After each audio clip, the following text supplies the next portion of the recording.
सौराष्ट्र स्थित प्रभास पाटन की पावन धरती श्री सोमनाथ महादेव का दिव्य धाम, जो है 12 ज्योतिर्लिंगों में प्रथम।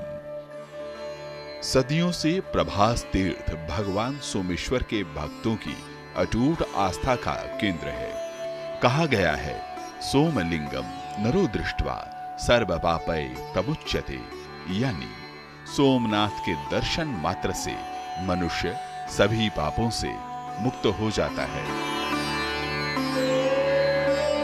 हजारों वर्षों से धर्म और अध्यात्म के शिखर स्थल पर अनगिनत लोग महादेव के सानिध्य का अनुभव करते आ रहे हैं।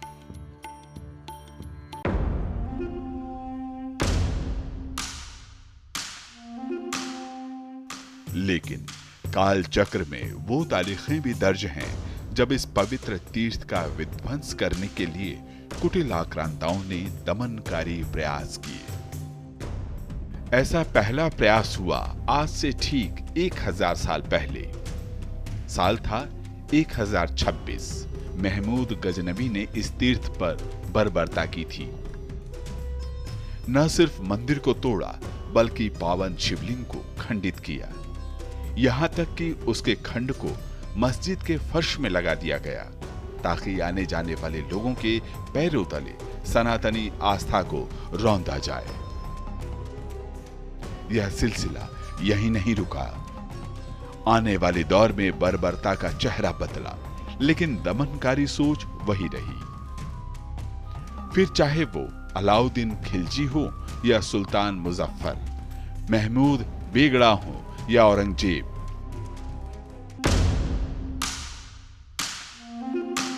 दमन का यह अध्याय बार बार दोहराया गया। कोशिश थी कि घंटियों की गूंज शांत हो जाए और आस्था की लौ बुझ जाए।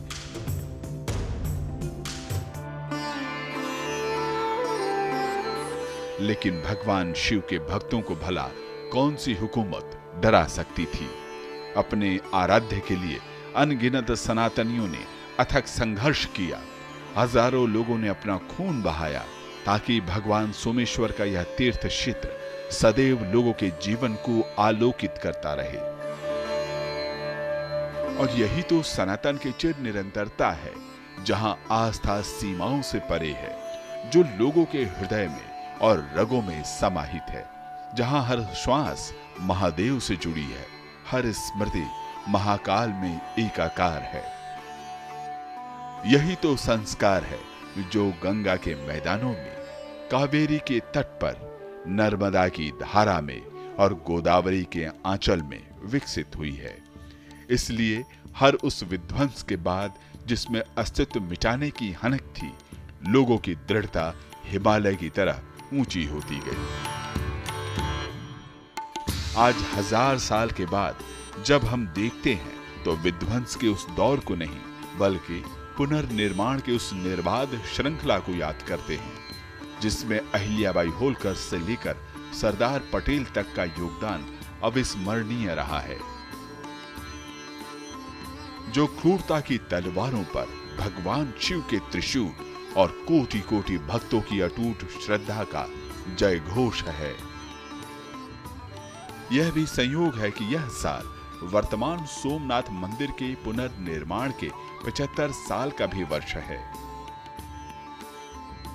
बीते 11.5 वर्षों में मोदी जी के नेतृत्व में मंदिर परिसर और श्रद्धालुओं के लिए सुविधाओं का लगातार विस्तार हुआ है, जो श्री सोमनाथ धाम की लगातार दिव्य होती आभा का प्रतीक है। इस अटूट आस्था और अदम्य विश्वास के 1000 वर्ष पूर्ण होने पर आज पूरा भारतवर्ष सोमनाथ स्वाभिमान पर्व मना रहा है। भूलना नहीं है, झुकना नहीं है, रुकना नहीं है। यह भारत की अडिग आस्था की प्रतिध्वनि है। श्री सोमनाथ महादेव की कृपा से आज जब देश विकसित भारत के संकल्प को लेकर आगे बढ़ रहा है, तो यह तीर्थ हमें प्रेरणा देता है कि बाधाएं कितनी भी बड़ी हों, उससे काफी बड़ा हमारा हौसला है। जय श्री सोमनाथ।